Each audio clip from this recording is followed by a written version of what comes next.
All right, well, it's the next day, and we have our car here finally, and I can't really tell if I'm getting it or not. There we go.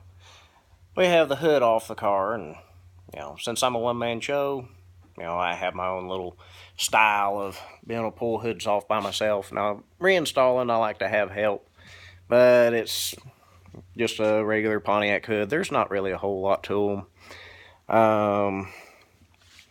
But there it is.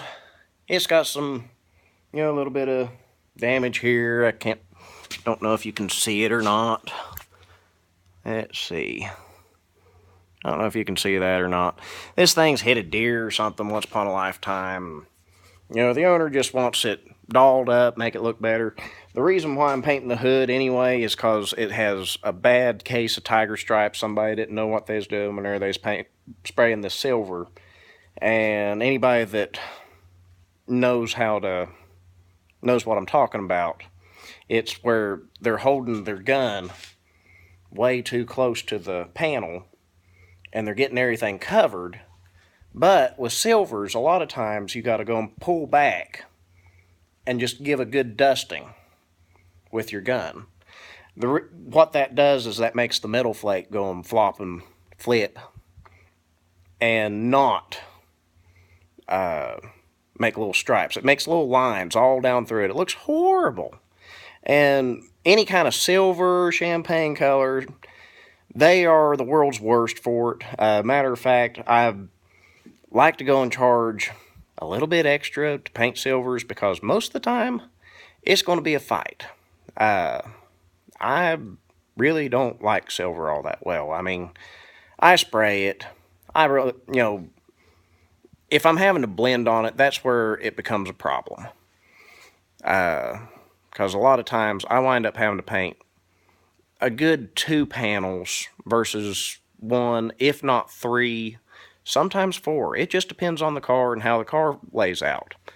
I always like to go and start off by coloring in my panel first, and then later I'll, if I'm doing, say, a fender, and I'll color the fender first, and then I'll pull off my masking paper and look. And the reason why I do this is because it kind of saves me a little bit of time. Well, not necessarily it saves me time. It takes a little bit more time, but it saves material.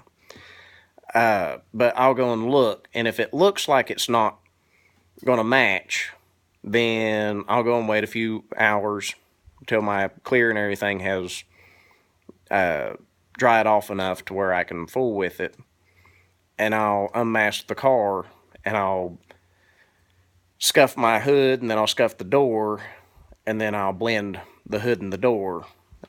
Sometimes I have, with really nice cars, I go ahead and I plan on blending.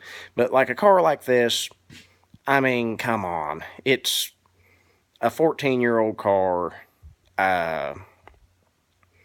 It's a younger person that owns it.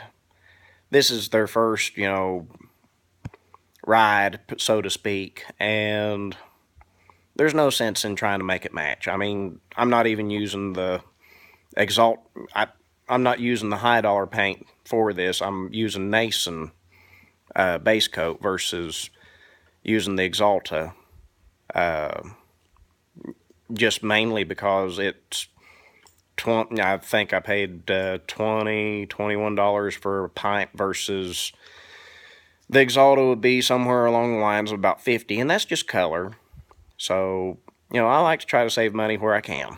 So, anyway, I want to get this hood prepped and ready to go, and then I'll get back with you if I can remember, and go in between on my color.